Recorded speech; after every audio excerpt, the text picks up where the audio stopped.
Hey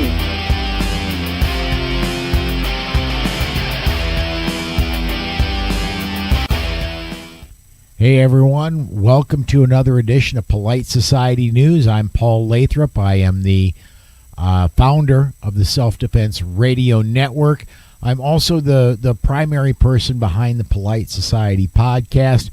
Joining me for Polite Society News today, longtime friend and partner in crime, Amanda Suffecool. Amanda, of course, is a member of the NRA Board of Directors and the driving force behind Eye on the Target Radio. Amanda, thanks for coming along today. Well, thanks for having me, Paul.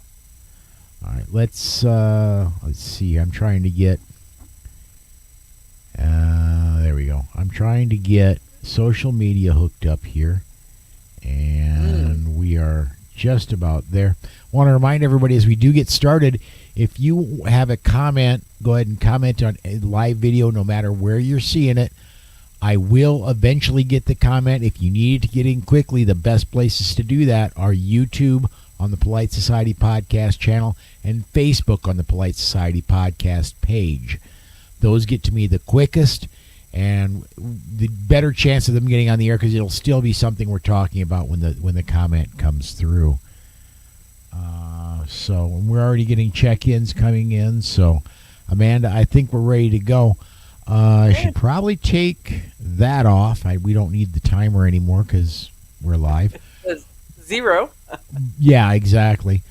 But really, there's two stories we want to cover. First is the Rahimi oral arguments that happened in front of the Supreme Court yesterday. My goal was to watch or to listen to the oral arguments live. I did not get that done. I wasn't able to listen to them live. I have gone through several pieces of media where they describe what they think of the oral arguments. Were you able to? You're a very busy person. I don't think you were probably able to catch them live. There's a big whole election and a couple other things happening in Ohio, so I've been bandwidth, Paul. Yeah. Speaking of elections, Ohio did have one, and just top of my head, I did catch two stories. One, Ohio is legalizing recreational marijuana, Right. Which, as a true small L libertarian, I'm saying good on Ohio. The other one is they enshrined in their constitution abortion rights, which, again, as a small L libertarian, I'm going to say, abortions ought to be exceedingly rare, but they should not be illegal. Well, except they weren't illegal beforehand. So in both cases, I was not for either one of these, and I am a smaller government control. The problem with both of these bills in the state of Ohio were there was poison pills tossed into them, and so in the bill that is labeled as an abortion bill actually is body autonomy, even if you're a juvenile. That's no bueno. So that's so there are some things, we'll just say. And then in the marijuana issue, and I know that other states have gone through this, and so we too will. There's two things. One is that the government will make money on the marijuana, and then we'll do in their kind of version some kind of good works with it, that is that it now becomes a checkbook for it just becomes another checkbook for a group of good works people. Okay. The other notification that's missing in all of that, and so I'm all for if somebody wants to have recreational marijuana. I just believe that they ought to be fully aware that does not alleviate their employer, OSHA, the safety rules, insurance, those rules, any of that kind of stuff is all still in there, kids. It's and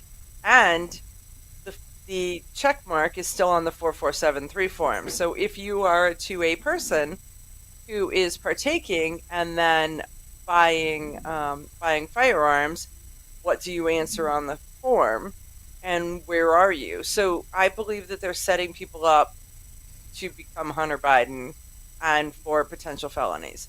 So I'd love the government to get the hell out of it, but they're not going to. So then they're just like they're like little traps. So I want them untrapped, but it's not Amanda's world. So there you go. No, not yet, at least. Yeah, but otherwise I'd be all for all of that.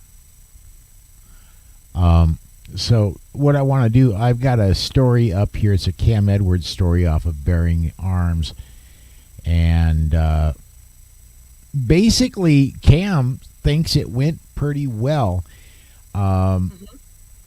The whole thing about the oral arguments seem to be centering on responsible gun owners, which doesn't sound like a bad thing. I just have a problem with the government deciding who's responsible or not. Amanda, I have on occasion driven more than 1 or 2 miles an hour over the speed limit. Does that make me irresponsible? I have a very long time ago partook of recreational marijuana before it was legal in any state or by the federal government. Does that make me, if I did it 20 years ago, irresponsible? Who decides what is responsible? Well, and you look at it, there's so many laws, so many regulations. We're sitting at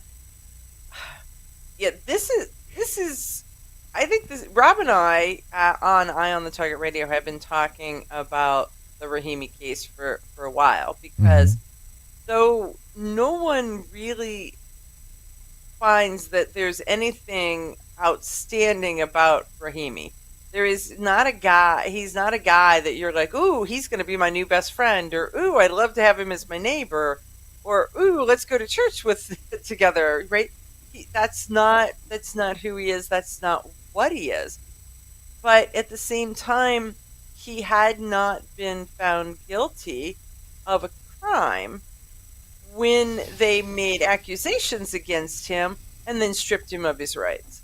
So I believe that Rahimi is the beginning of a criminal reform platform, because it has to be that you can't just say, what is moral and upstanding and what's not. I mean, because everybody's morality is a little bit different.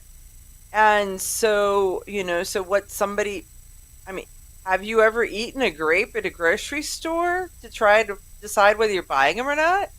Is that theft? Right? I mean, technically, yes, but I get where you're going. It's on such a small scale. It's on such a small scale. So you've got to kind of decide where those lines are. And this is a case that's going to do that. But we also know that he's the guy that's standing in place of every divorced dude that got a protection order placed against him, that did nothing besides she, or maybe he, I mean, because it could be the other way around, did not want them to have access to the kids, did not want them to have access to something, wanted to screw up their job, the vindictiveness associated with all of that. So This is that case that stands there that says when is bad enough, and when is good enough, and where do you draw that line? And do we just look at you and say, I don't like the way you look, so you can't, but I can? That's what this is. And it's almost good that Rahimi is a little bit of a slime bucket.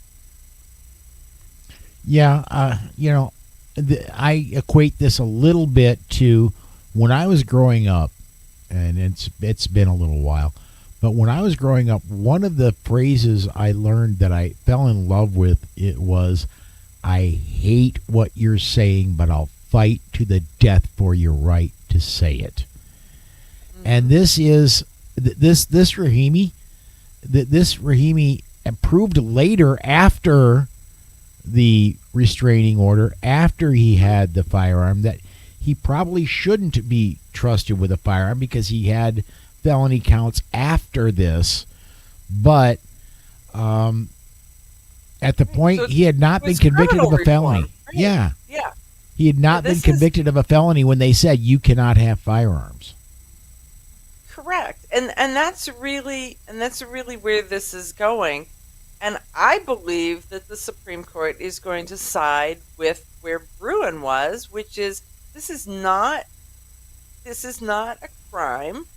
This is an accusation. And accusations should not strip people of their rights. Actions and crimes should. Being found guilty, adjudicated, and found guilty, due process from a group of your peers.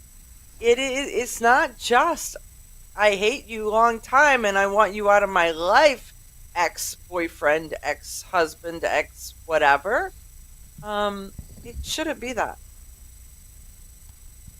Um, and I got the Cam Edwards story, and then I also got one more off of CW39.com, which is out of Houston, and it's almost the polar opposite of what Cam wrote. They think it went very well for the Justice Department, and they pile on all kinds of praise in this other article for and I'm trying to find her name somewhere in the story because it did not, the attorney for the Biden administration. Yeah, it's in the beginning of the Cam story too, but what her name was.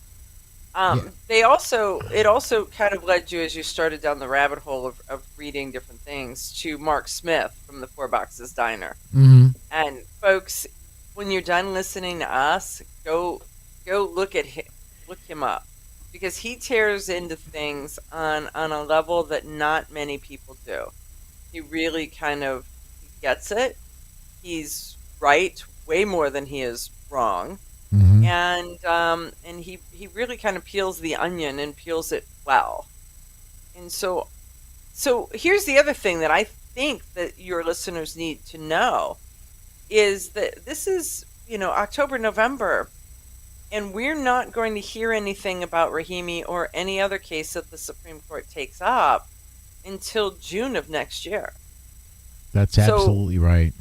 So what happens is those of us who are Supreme Court junkies, we clear the docks to sit and watch the responses that come out in late June, because they have to, anything that they hear, they have to give a decision on before they go for summer break, and that summer break starts July 1. And so I remember in 2022 when Bruin I want to say out, it was June 28, 29. So Bruin came out, and I don't remember what the name of it is, but the Roe versus Wade resync came out the following day, and then West Virginia versus the EPA came out the next day. The left was losing their mind because it was decision after decision after decision, and they couldn't even. It was not time to absorb one before the next one came, and there were multiples that came out every day, but those three big ones just came out in rapid fire, one every day. Well, and there's one more. Speaking of the West Virginia case, there versus EPA, there's one more case, and I do not remember top of my head the particular case this year, but there's a case going exactly at the Chevron defense, and will further take, if things go the way I hope they do, will further take down government power of regulations for offices like the EPA, like ATF, that are appointed by the president, that are not that do not have to go through. Congress makes laws. Yeah, exactly. These guys interpret and enforce. They don't make them. Yes. The ATF. Hello, ATF. Do you hear that? Oh, by the way, ATF, I think you're going by the way. Or at least we're going to say get the F out of there in the ATF. And the reason why is that the ATF I'm so stealing that, by the way. Isn't that a good one? That Um, is.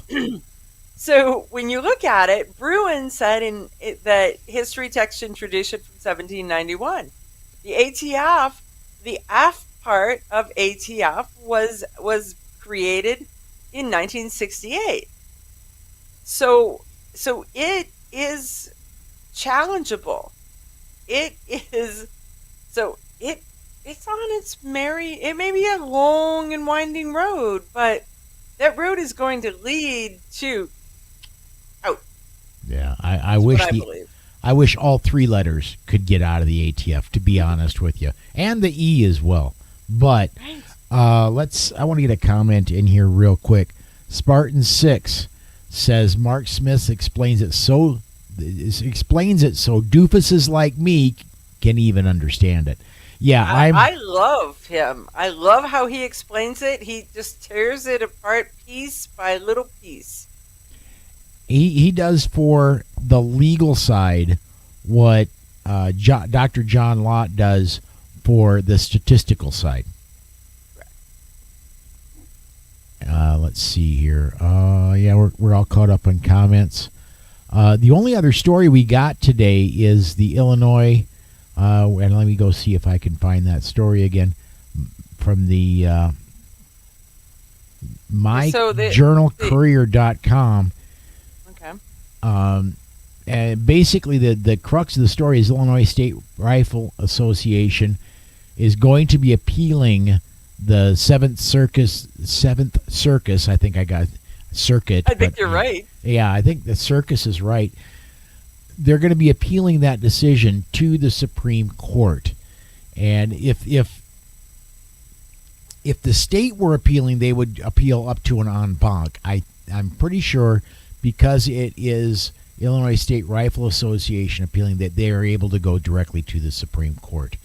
And see, and they should be able to use the California Judge Saint Benitez decision that is polar opposite, 180 degrees from where Illinois is. So when they can sit there and say the Ninth Circuit says this and the Seventh Circuit says this, and hello, Supreme Court, can you help us interpret this so that it's the United States, these United States, not just a group of them here and a group of them over there. I want to get one more comment in here real quick, and this is going to take a left turn on us. Were either of you able to look over the Nashville Shooters Manifesto? I've seen parts of it. Only parts of it made it out. And it's fairly obvious. Two things are fairly obvious to me. Number one, leftist wacko. Hard left wacko. And two is that this is not everything. She, and I'm going to say she for the rest of my life, even though she wanted to be called a he. You lose that. You lose that when you murder children. You lose the ability to choose what you want to be referred to as.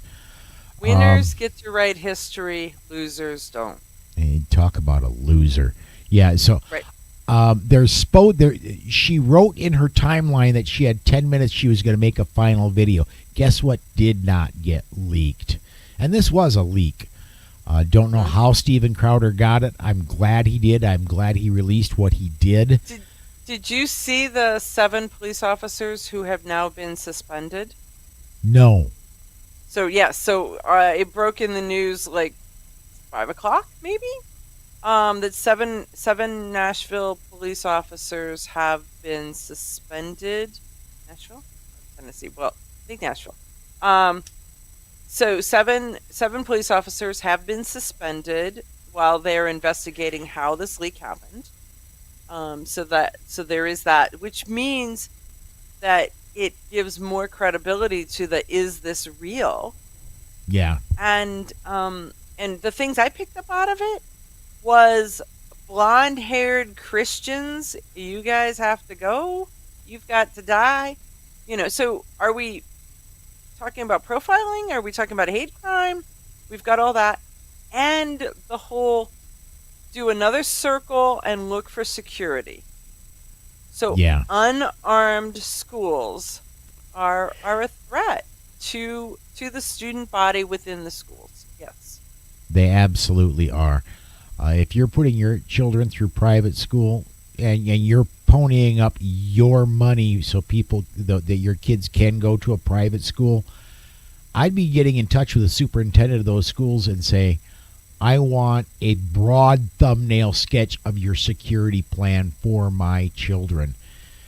You're not, nor should you get the absolute specifics, but you do and should be entitled to at least a broad thumbnail sketch of this is part of what we're doing to make sure that all of our children and your children are secured.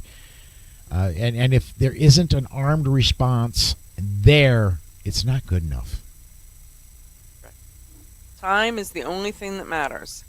Time is the only thing. Absolutely. Well, we got about 10 minutes left of the time we got, but there really talk about a slow news day. It's been a kind of a slow news week while we were waiting for the oral arguments, and where I'll be honest, where I get my news sources from are a DuckDuckGo search that goes through news stories that have been written about Second Amendment issues. The only thing out there has been I've struggled to find two different topics for today. Everybody's been writing about Rahimi. Okay, well, I have a question for you on something just to toss out there and to your listeners. Did you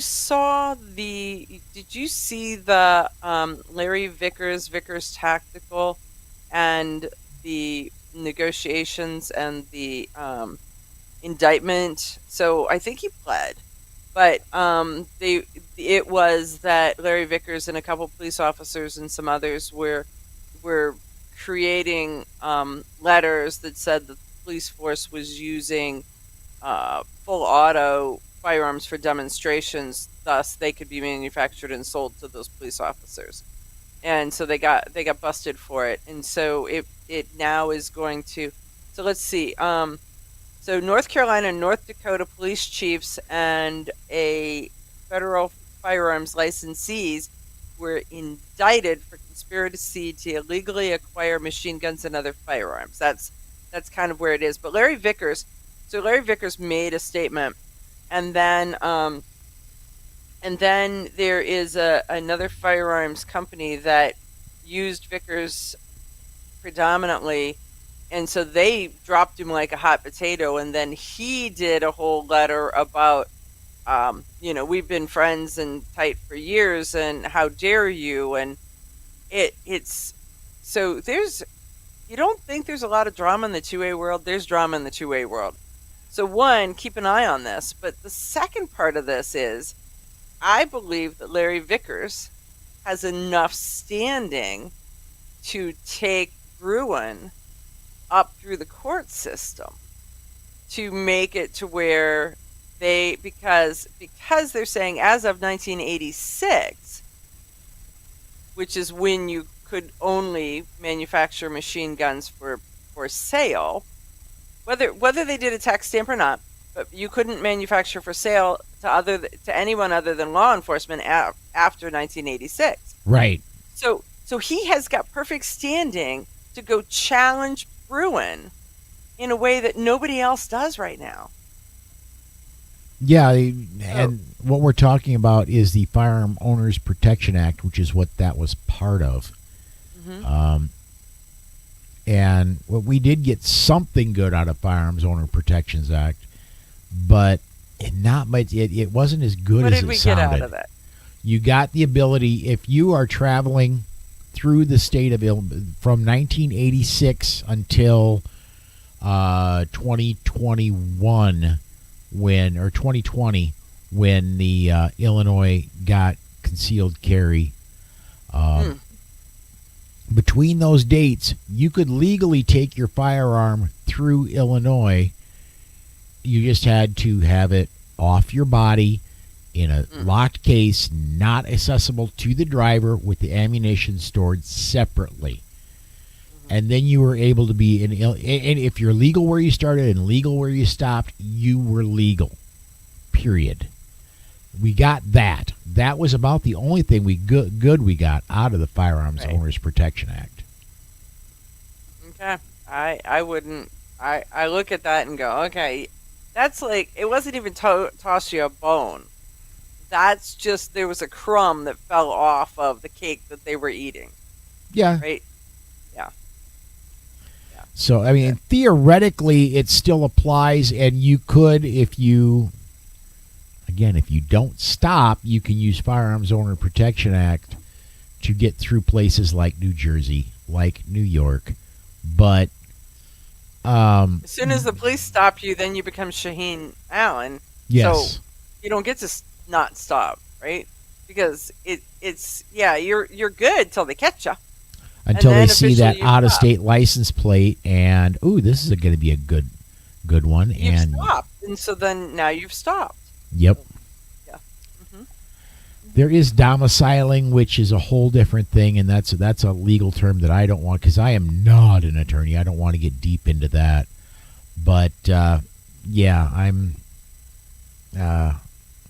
I just know what I used I used Firearms Owners Protection Act when I drove truck in the early part of my driving career, and straight through until Illinois got their concealed carry, and Illinois law made it that as long as you didn't take it out of the vehicle, you were legal, and you could carry it on your body loaded, as long as you had a concealed carry permit. I then just stopping in Illinois, and Right, I'm there. I'm absolutely there. So I'm waiting to see who picks up this Larry Vickers Tactical thing as the potential for a new lawsuit. I will look into that. I've got a Truth About Guns article up right now. I'll look into that as we go off the air, and I would expect to possibly have that more discussion on that on Sunday when we do the Week in Review show. Another topic that I expect to come up in that Week in Review show is, and this hit my radar just before we went to air, and that there is, and we're not going to talk about this now, but because we just simply don't have the time, we burned up most of what we had, but the nominating committee and the petition nominees are out for the NRA Board of Directors. And we'll be talking about that on Sunday, I'm certain. So that's always an exciting time for everybody who's there. It really is. I can remember when it was like, I felt like Steve Martin when look, Mom, my name's in the phone book, right? I mean, from the jerk, yeah. Oh, I know who you are. You're in the phone book. Yeah, exactly. That was it. Exactly. All right. Well, we're gonna set this aside. Before we do, Amanda, anything special coming up on Eye on the Target Radio, or anything else you want to plug today? Oh, well, lucky for me, I'm actually in the state of Ohio for a couple months before I'm buying plane tickets today, but there you go. So it's been fabulous. But no, tune in to Eye on the Target Radio on Sundays from 5 to 7 Eastern time. I believe that is the time that really matters, but yeah. Everybody knows the Central Time Zone is the only time zone that matters. But and I hear you got a pretty good video producer that's working with you now. Yeah, most of the time he's pretty good, and then sometimes he's sleeping. Yeah, there is that. There is no, that. I am very appreciative of the relationship and the friendship that we've got, and that I get to benefit from your skill side and in helping us take our show from radio to TV. Very nice. You know, the whole video producer thing, I enjoy doing that because I don't have to. I can type out snarky comments here and there, but I don't have to. I don't have to be on top of my game and coming up with content. And oh, by the way, which button was that again?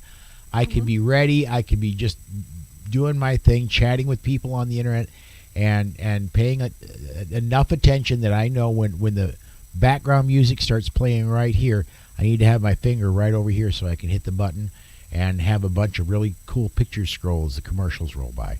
Mhm. So, all right. That is going to do it for us today. Everybody who's watched us live, thank you for watching. Podcast listeners, thank you for listening. Do consider joining us live, 7 p.m. Central Time, the only time zone that matters, every Wednesday night. Thanks again, everybody, and we will see you